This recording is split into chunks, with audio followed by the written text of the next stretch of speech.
Happy Thursday morning to you. Welcome in to Morning Jox here on Jox 94.5. Conrad Van Order, Damian Mitchell here with you for the next hour as we recap anything you may have missed overnight in the world of sports and get you set for another great day here on Jox 94.5. Of course, Macro and Cubic in the morning will follow us at 7.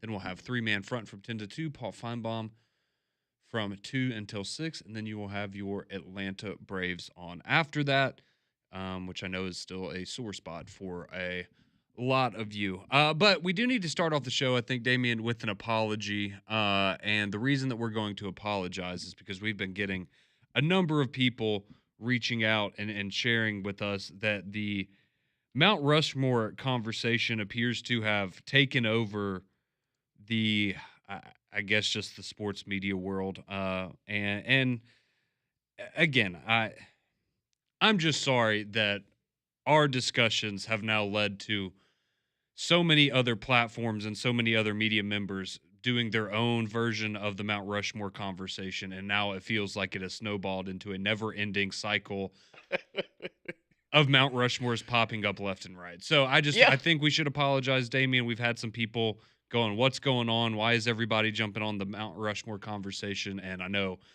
Paul was having some fun with it yesterday. I've seen plenty of other people that are having fun with the conversation. So I'm sorry if we started something that is starting to get out of hand. We apologize. Right. It's we yesterday it was kind of funny that so Molly had actually texted me during three-man front and saw like, hey, there's a certain publication that's doing a Mount Rushmore. I was like, oh, that's dope. I feel like we did this about 3-4 weeks ago. Like, okay, we had this conversation. And then to start off, we love Paul Feinbaum show, and I was like, wait a minute. Is this thing catching heat? Like, did we start a trend? Are we trendsetters? And I started going back, and I was like, wait a minute, we did this. We started this series a long time ago. We jumped the gun, Damian. We did it too early. We did. Yeah, we did. We did. We did it too early. So sorry for all the filler. But no, we set the trends, man. It was I'm humbled. I look at it from this perspective. We started this. That Drake video. Look at all this. Look at this. We did this. We started the trends. Yeah, I'm sorry for anybody that doesn't enjoy the Mount Rushmore conversations because I can't help but feel like we're partially responsible for this. We are. So snowball effect, man.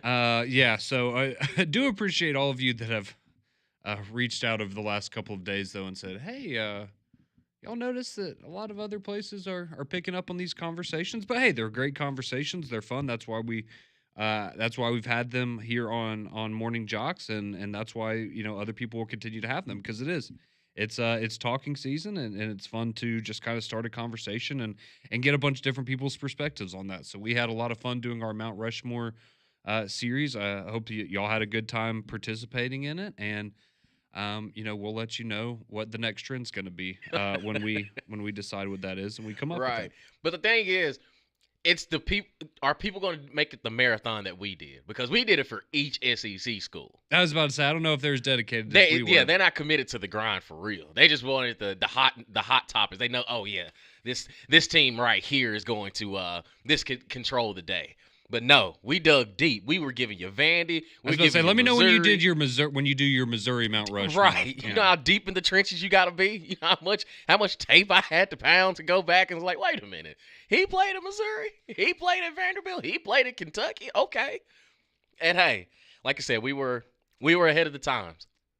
We were. We jumped the gun just a little bit, but hey, it is what it is. We're sorry, everyone. If we we're like the Florida Georgia line of Mount Rushmores, then, right? Okay, so we're now going to move on from that conversation because Damian just ruined it. So we're going to move on to some of the action that we had going on last night. So we'll start off here. We'll start off in SEC country, actually, as you did have the first game of the Women's College World Series softball finals last night, as you had Texas taking on Texas Tech. And it was a great showdown you had going on last night. But Texas ultimately able to prevail 2-1. And, just kind of the circumstances of Texas's win. So they got a little bit of payback if you missed it.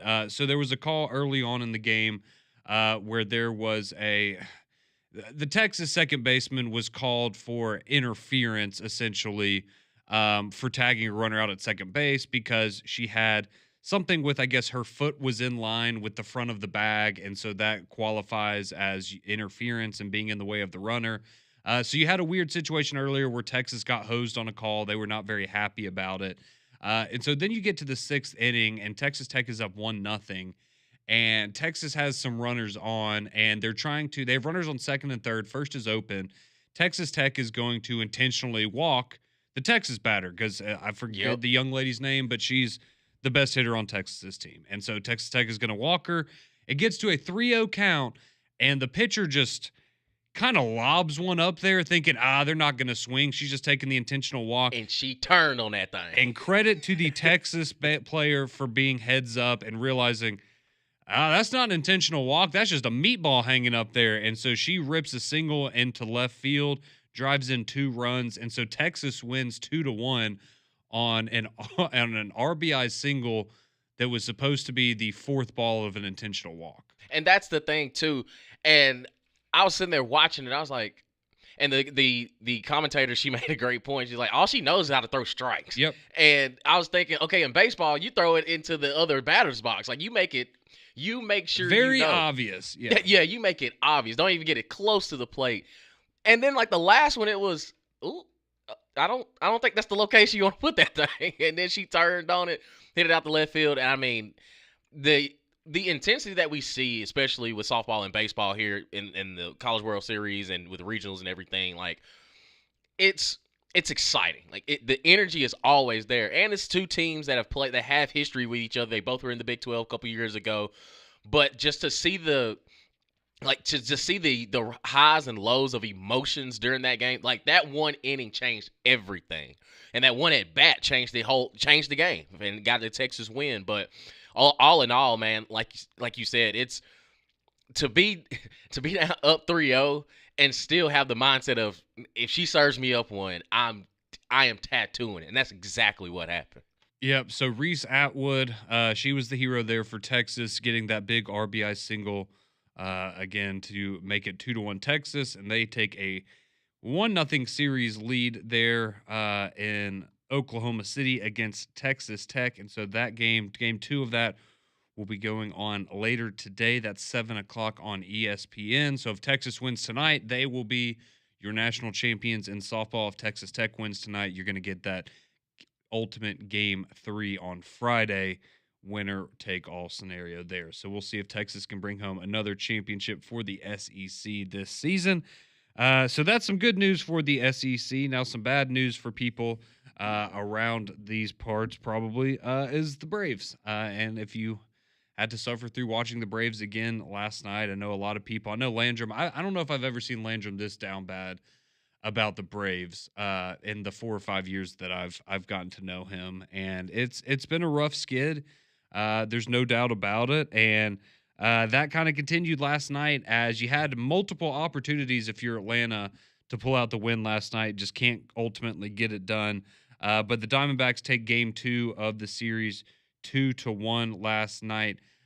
You had Merrill Kelly. He goes 7 innings, only gives up 1 hit, no runs. He had a no-hitter going into the 6th inning that was broken up by Ronald Acuna. He was the only person that got a hit off of Kelly last night. Chris Sale was excellent as well, those 6 innings, 3 hits, only 1 earned run, 10 strikeouts to go along with it. But the bats just weren't there for Atlanta. So you had a situation in the bottom of the 8th where you had guys on 2nd and 3rd not able to get a run in. Then you had a situation where you had the bases loaded in the 9th inning, and that's actually the only time you were able to score. So Drake Baldwin, the bases get loaded, Drake Baldwin draws a walk.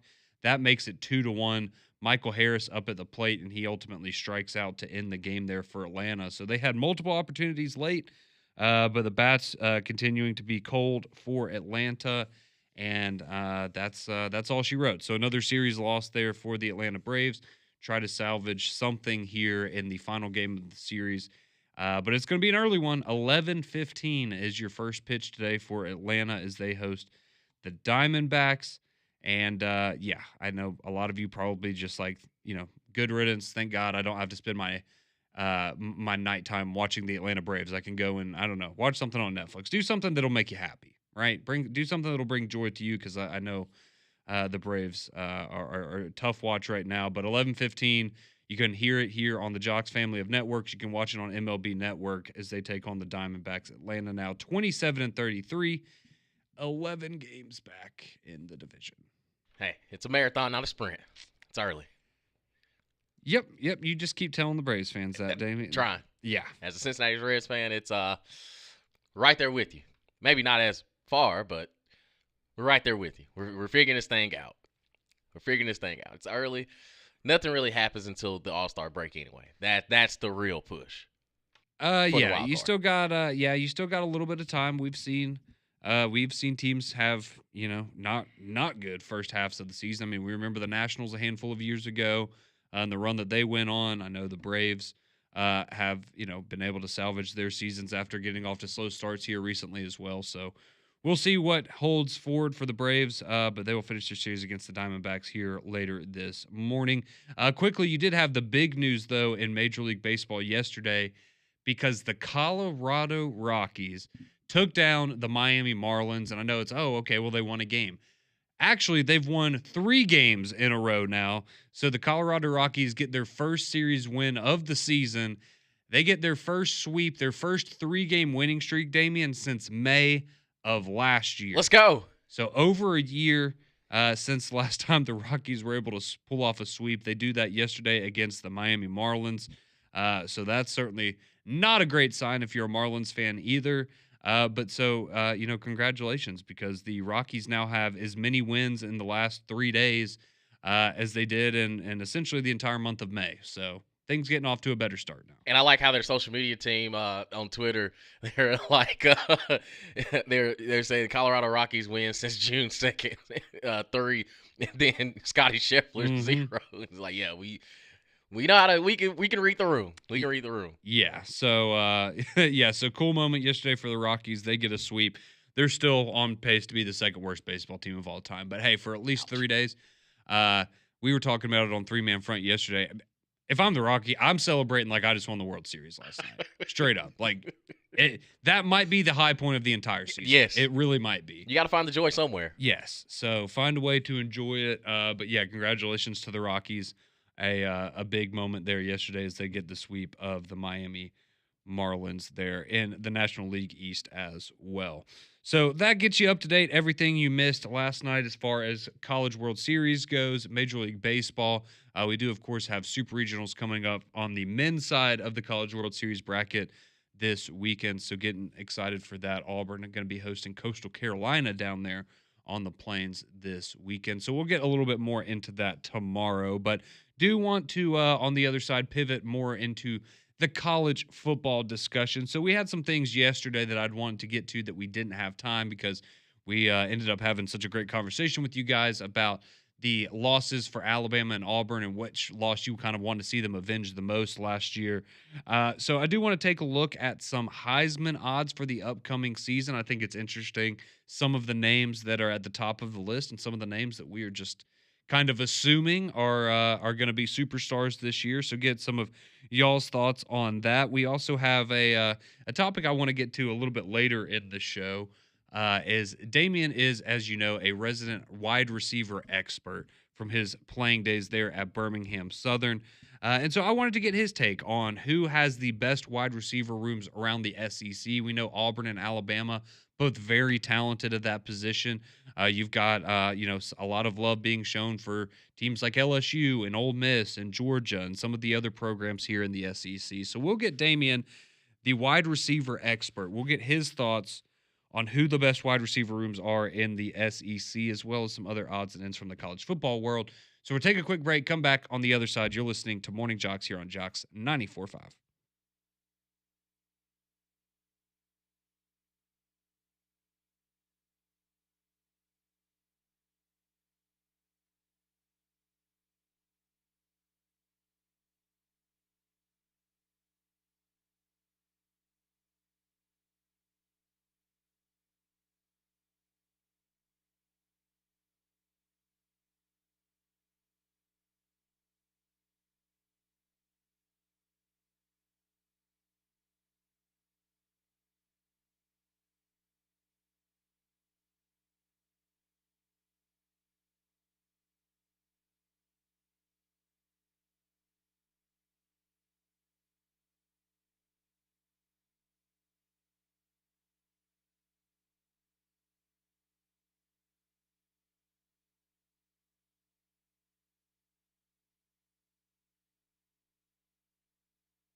6:18. Welcome back in to Morning Jox here on Jox 94.5. Appreciate you spending part of your Thursday morning with myself, Conrad Van Order, and Damian Mitchell, getting you up to date on everything you may have missed overnight.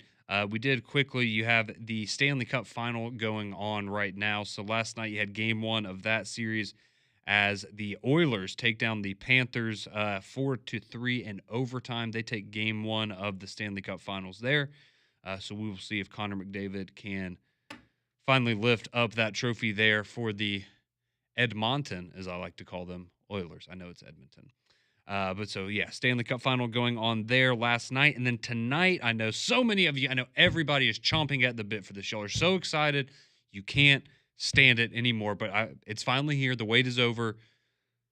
The Pacers versus the Thunder in the NBA Finals. Let's go. I know all of the listeners out there are just so excited for this going on tonight. But in all seriousness, for anybody out there that is excited for this, like I know me and Damian are, you do have game one of the NBA Finals tonight, tipping off 7:30 on ABC there from Oklahoma City as the Thunder look to capitalize on, they've been the best team all season long, and they finally find themselves here in the NBA Finals. The Pacers, bit of a surprise. I think a lot of people were expecting Cleveland, Boston, one of those two teams most likely to be here, but it is Indiana, and we will see if Tyrese Halliburton has what it takes to take down Shai Gilgeous-Alexander and Jalen Williams and Chet Holmgren and all those guys. Because, I mean, Shai's pretty good, just won the MVP. I like Halliburton. He's been good in the postseason. I don't know. This seems like a big this would be a big step up for a guy like Tyrese Halliburton. But we will see. Hopefully going to be a good series there between the Pacers and the Thunder. All right, I do want to get to some of the latest Heisman Trophy odds because I think it's interesting and you know, it's not going to surprise anybody to know that, you know, Arch Manning's going to be at the top of at a lot of these lists. But I do think it's interesting because you hear from, you know, there seems to be a split of people in the media, and it's the all right, let's pump the brakes on this Arch Manning guy. We got to see him start a couple of times last year. Not saying he didn't. I mean, he looked pretty good, but he didn't look amazing or elite or anything like that. And so you have like half of the people that are, all right, let's pump the brakes on this guy a little bit. We know, you know, what the expectations are. We like the offense. We like Sark. We like the weapons around him. But, you know, let's see how this looks over a full season of SEC play first. Then you have other people that, you know, they just want to go ahead and anoint him the Heisman Trophy winner. Texas is going to win a national championship, and he's going to be the number one pick in the draft next year. And all of those things may happen. It's just interesting that people seem to be so split on either, I think he's overrated, or I think he's the second coming of Christ at the quarterback position. And so when you look at the Heisman odds for the upcoming season, Arch Manning is at the top of the list. There's no surprise there. So I'll give you the top five real quick. Arch Manning comes in at plus 600. Garrett Nussmeier comes in at plus 850. Jeremiah Smith from Ohio State is plus 1,000. Cade Klubnik is plus 1,000. And Drew Aller is plus 1,400. Are you surprised by any of those, Damian? And do you feel confident that one of those five people will win the Heisman Trophy this year? Everybody but Drew Aller. I just... really just not. I'm not really feeling that one at all. And I'm not. And again, no disrespect to Drew Aller. It's just I don't look at him as, quote unquote, the game changer at the quarterback position for, especially at Penn State, like where he's not asked to go out there and throw for, 400. It's mostly just a controlled run game, and you just make the passes that you need to make. And I don't think that his numbers will. I mean, you can kind of look at his numbers last year, and it kind of reflects that. It's, man, we just need you to distribute the ball, be a point guard. That's all we need you to do. Be smart. And also Arch Manning too. I just, Heisman, no. Can't he just be a good Texas quarterback? Mm-hmm. That's all I'm asking. Let's not put all the chips behind him now. Like right now, for me, who would be the leader in the clubhouse, especially at the quarterback position, is Cade Klubnik. And Cade Klubnik proved me wrong last year because I thought he had already reached his peak. I was like, okay, he's not that guy. Mm-hmm. He's just not going to be the Trevor Lawrences, the Deshaun Watsons of the Clemson world. But he stepped up when his team needed him, and it was on his arm and his legs. And I think that he would be the leader in the clubhouse for me.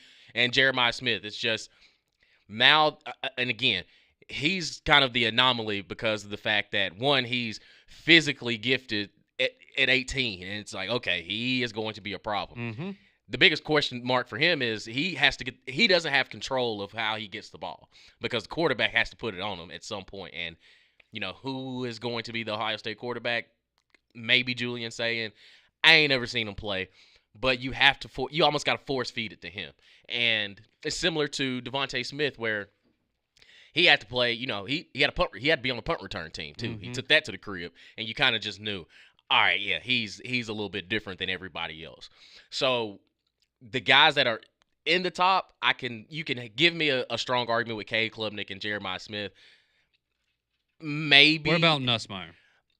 Maybe, but a lot of that kind of has to contribute to the team's success as well. So I would have him before Drew Aller. I'll definitely tell you that.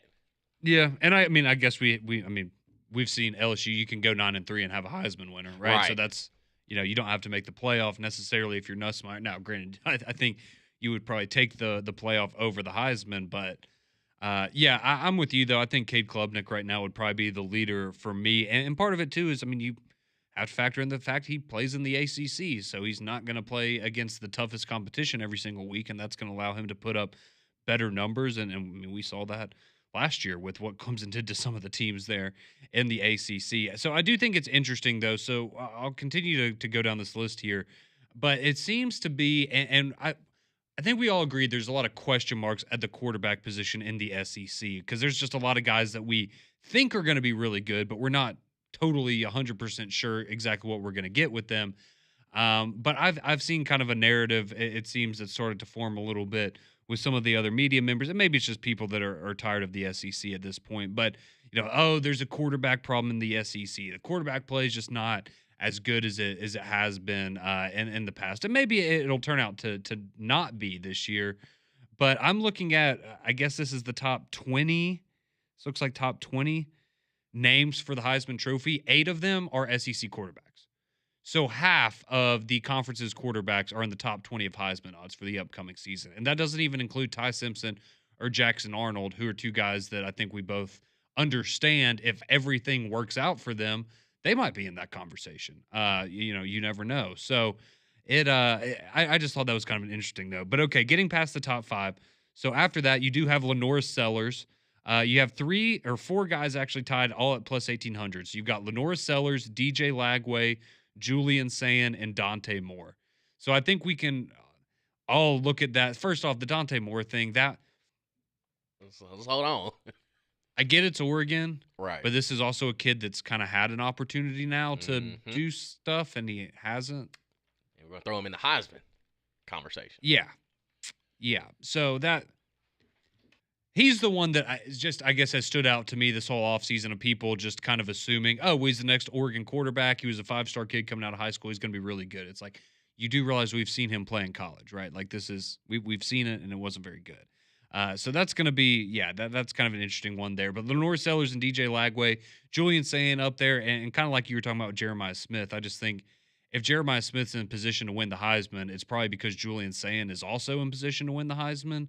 And maybe that cuts into it, but Devontae did win it over Mac Jones, so who knows how that goes. All right, so after that, your next tier is going to be plus 2,500, and you've got Carson Beck, Sam Levitt, and my boy John Mateer, the Oklahoma quarterback there. They're the next ones up on the list. At plus 3,500, you've got Gunnar Stockton, the quarterback at Georgia, and Ryan Williams, the Alabama wide receiver. So he has the highest odds of any Alabama player, if you're keeping tabs. And then after that, you have Austin Simmons, Marcel Reed, and Dylan Raiola all tied at plus 4,000 odds to win the Heisman Trophy. So kind of surprised to see Marcel Reed on there. I feel like he's one of those guys, too, that a lot of people have forgotten about because he did a lot of nice things for Texas A&M last year. And if he's able to continue to develop, he could be the best quarterback they've had in a while, honestly, because Wegman never worked out. And Haynes the best King, thing since Kellen Mond, right? Yeah. I know you're saying that because you hate Kellen Mond, but yeah, legitimately. Yeah. He could be better than Kellen Mond. I don't think it's that difficult. I think he showed glimpses of that last year. He just got to beat Auburn.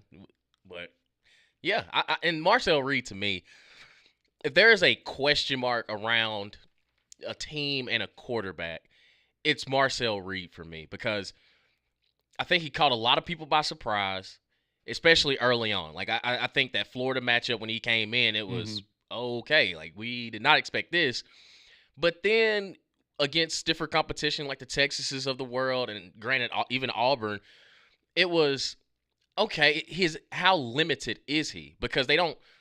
I don't think they use him enough in the run game, but they were kind of trying to aerate it a little bit, and it's okay. Well, he's not really that quarterback. Now, again, he was a freshman thrown into the fire, and he responded rather well.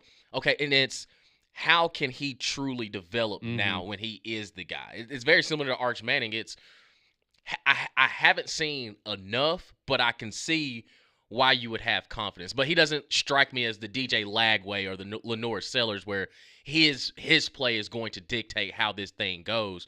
But I think that he's young, but he has a lot of room to just truly start to put it all together. Yeah, no, I think that's a good assessment there. Okay, so between these, all right, so these four quarterbacks here, Damian. So you've got John Mateer at Oklahoma, he's plus 2,500. Gunnar Stockton, Austin Simmons, and Marcel Reed.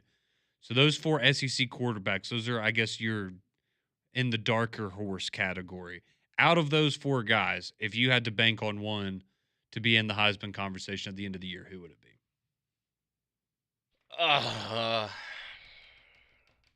I'd say Austin Simmons because Lane's offense has proven that it works. And from the one drive we saw against Georgia, like think about, and I mean, again, now it's all of a sudden I'm just down in Arch Manning. Think of how Arch looked when he went into the game against Georgia, and then look at Austin Simmons when he went in the game against Georgia. It's a very good point. It's okay. One of these dudes is not afraid of the moment, and it was Austin Simmons. And I mean, he's got a quick twitch. I mean, the ball got some juice when it comes out of his hand. I think the system just fits for the quarterback to put up numbers. And I think we'll look at him statistically and say, okay, well, yeah, he's literally just the next quarterback into the system, plug and play, and let's roll. Gunnar Stockton, he has the talent, but I will give him the benefit of the doubt of the receiver room that he's going to be playing with is going to be a lot different than what Carson Beck had last year. Even Gunnar Stockton in the playoff game is going to look different. And John Mateer, it's just, can he do it at Oklahoma? Can he replicate everything that he did at Washington State at Oklahoma? And then Marcel Reed is kind of just in that, wild card stage. Yeah, no, I agree. I think it would probably be, again, I'm really high on Mateer, but I think, the how good Oklahoma's win-loss record could be the one that kind of holds them back there. But I think Ole Miss at this point, I mean, we all expect them to go 9-3, barely miss the college football playoff, and have a great offense, right? And if you do that, and Austin Simmons has a good year, he could certainly find himself in that conversation. So, but something you did just mention, and that was with Georgia and their wide receivers and how we think their wide receiver room should be significantly improved this upcoming season. Well, are they one of the top three in the conference? Because when we come back here, we're going to get Damian to break down for us the top three wide receiver rooms in the SEC. Who is the cream of the crop on the outside at the receiver position? We'll get our resident wide receiver expert, Damian Mitchell, to break it down, all down for us here after a quick break on Jox 94.5.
6:38 here on Morning Jox, Jox 94.5. Appreciate you tuning us in here, letting us be a part of your morning. So, want to carry on the college football conversation.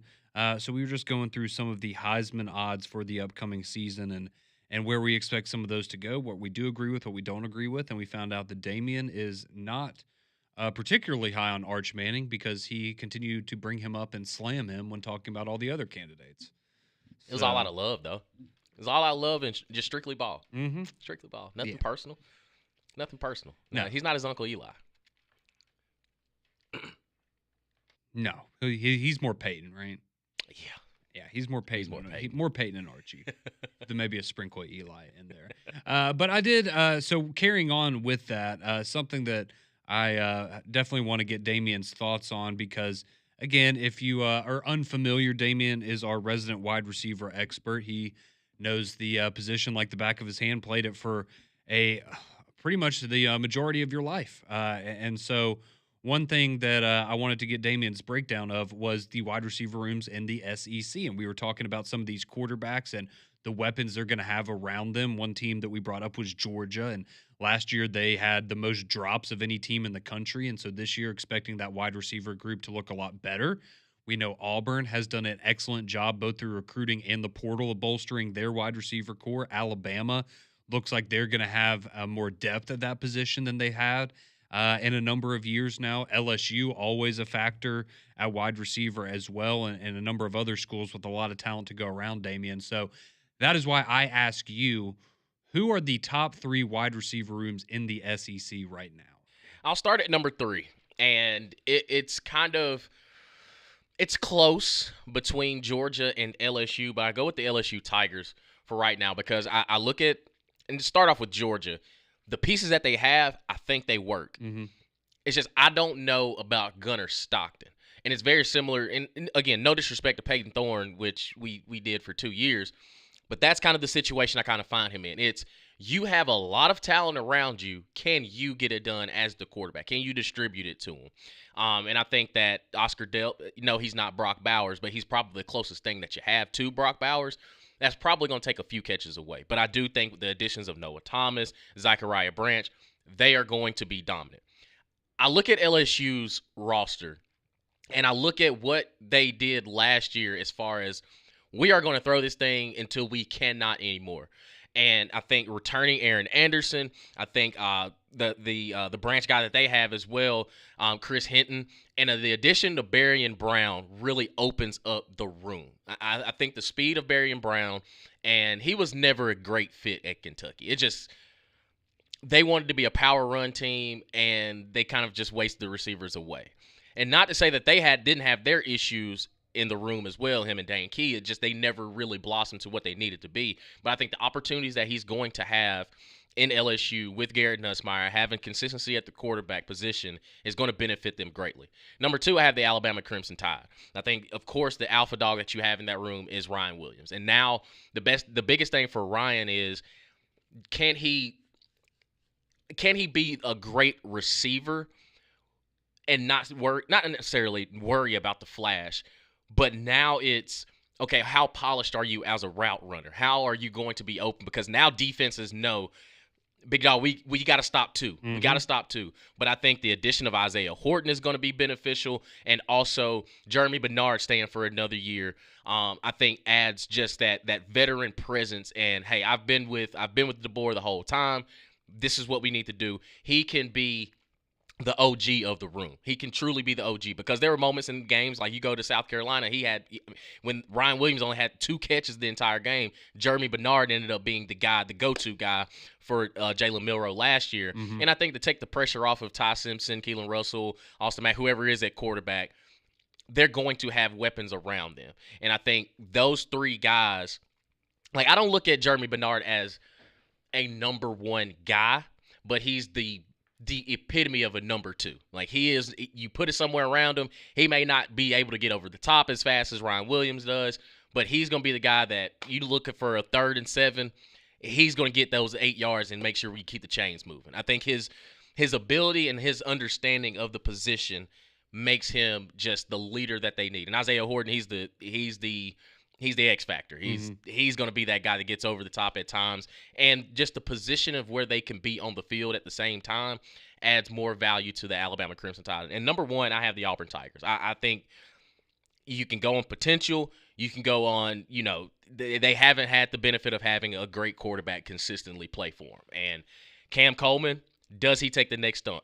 Does he take the next step? Everything that we hear about Perry Thompson over the spring, like, okay, well, finally it's starting to click. And you can't, him and Jeremiah Smith, those guys, you can't chisel receivers out like that young, that come in just like, yep, he's going to be a problem. And then the addition of Eric Singleton, to me, if again, you can say that, okay, yeah, he was at Georgia Tech. Well, Jahmyr Gibbs also played at Georgia Tech, and you see what happened when he went to Alabama. I think it's the same way with Eric Singleton coming to Auburn. People don't know how explosive he really is. He is going to be a guy from the first game. I think the Baylor game is going to be just the eye-opener, just, whew, okay, Auburn may be a problem. And that's the thing now. If you're Jackson Arnold, can you get them the ball? And that's the thing about playing receiver. There's a lot of things that we do on the field, and people say, like, oh, y'all are divas and things, but we have no control of when we get it. We just have to do our job and hope that in the progression, the quarterback sees us. And I think that the pieces that you have at Auburn right now and the additions that you have with Eric Singleton, that room right now is just the most explosive. That they have the most natural talent no matter where you put them on the field. And there are formations that you can put all three of them on one side. You can have one single guy motion them to the other. That they have enough guys that have the ability to be a number one. And when I say a number one guy, it's the go-to that you have. It doesn't matter what down and distance it is. I can look out, give you a signal, and boom, I know that you got it, and let's roll. And I think that's what Jackson Arnold was missing at Oklahoma, and you saw some of his numbers doing it. And that's the thing that me and you, we discussed about Peyton Thorne for years. He just can't get it done. And I think last year, having Keandre Lambert-Smith end up being the number one guy takes a lot of pressure off Cam Coleman. Cam Coleman just has to be consistent because one thing you cannot deny is the ability and the talent that he has. So I look at Auburn and I look at what Hugh Freeze has done with the offensive system. He has the pieces around Jackson Arnold that, man, you cannot mess this up. You just can't. Because, and I haven't even mentioned Kane. Like, he's another guy he's a Swiss Army knife. He's a similar speed, similar build with Eric Singleton. Like, they're smaller, they're faster, they're twitchier, but they also have the ability to go outside and say, all right, well, we're going to move Cam Coleman in the slot. We're going to put Perry Thompson, a single receiver by himself. Like, they just have so many movable parts that defenses have to take into account. Like, man, they got Kane and also Eric Singleton on the same side. DBs, we got to get back. And then they end up, finding a spot route 8 to 9 yards down the field, and boom, now you're on your toes as a defense. So I think defensively, you're going to have to scheme around. Like, you can't really go man to man all the time, and if you do, you got to bring pressure. So I think the receiver room for Auburn right now is the best in the SEC. I say Alabama's number 2, and I have LSU at number 3. Well, that's a great list there and a great breakdown by Damian there of the wide receiver groups in the SEC. If you agree, do you disagree? 205-834-9450. Let us know your thoughts on the best wide receivers in the SEC. You can weigh in on the Heisman odds as well. Maybe you want to talk about the NBA Finals. Whatever it is that's on your mind, 205-834-9450. Take a quick break, come back, and get to your text. You're listening to Morning Jox here on Jox 94.5.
Welcome back into Morning Jox here on Jox 94.5. Couple more minutes before we hand you off to McElroy and Kublik in the morning. They're going to have a great show on deck for you. But some of you chiming in on the topics of today on the courtesy GMC text line. We'll try to get to all of you here really quick. So Nick, he chimes in from North Birmingham. He says, Jackson Arnold will finish. This is a bold prediction. He says, Jackson Arnold will finish in the top 3 for passing yards in the SEC this season. He says Cam Coleman and Eric Singleton will also both be in the top 4 in terms of receiving yards for this upcoming season. That'd be a heck of a year for the Auburn offense. Absolutely. Joseph chimes in. He says, appreciate you showing love to Georgia this morning, Damian. They will be much improved this year with Noah Thomas and Zachariah Branch, also returning Colby Young, Dylan Bell, and London Humphreys. They're gonna be a lot better. They're gonna be a lot better. Yeah, no, I certainly agree with that. Mad Dog chimes in and says, can you please remind everyone that the Birmingham Stallions are playing in a playoff game this Sunday at Protective Stadium? We're trying to fill the stadium. Yes, Mad Dog, that is coming up on Sunday. You do have your tailgate there starting at 10 a.m. But, yeah, we're going to be getting on up our way to Protective Stadium this Sunday to watch the Stallions. Hope you can make it out there as well. Let's see. Fanboy chimes in. He says, a lot of this is weird with the Heisman odds to me. If you take Dylan Raiola and put him on an SEC team, would his odds go way up? And then if you put Julian Sayin on Nebraska, wouldn't his odds go down? Yeah. Yeah, probably. I think Dylan. I'll save it for later in the summer. We'll see. Yeah, I'm not totally there yet on that one either. Nope. Let's see. Alan chimes in. Let's see. Okay. Alan was chiming in about the softball game. He said, yeah, the Texas Tech pitcher apparently has never done an intentional walk before, and she didn't want to throw a wild pitch, so that's how you ended up with the situation. Man, she could have just thrown an overhand. Yeah, you might have taken a wild pitch because depending on how it bounced off the backstop, you probably would have, might not have been that bad, honestly. All right, let's go to the phone lines real quick. Deacon wants to chime in here before we close out the show. Deacon, how you doing this morning? Good morning, gentlemen. I've just got to say I had a good night at work. I was driving home in a good mood, and then you depressed me. I cannot believe that I am in complete and total agreement as far as the top 3 wide receiver rooms in the conference with a complete and total bandwagon fan. Sometimes, hey, a broken clock is right twice. A man who wore that color orange that is not even on the blind side's color wheel, I've got to say, if we went top 3, I'd say Bama. But as far as the whole wide receiver room, I totally agree. Auburn would be that. So now I'm going to go back to my Vanderbilt hole in the backyard, roll myself back in it, cover myself up, and wait to come out until somebody says that Damian has chosen a team finally. Thank you, Deacon. McElroy and Kublik in the morning. Those guys are coming up next.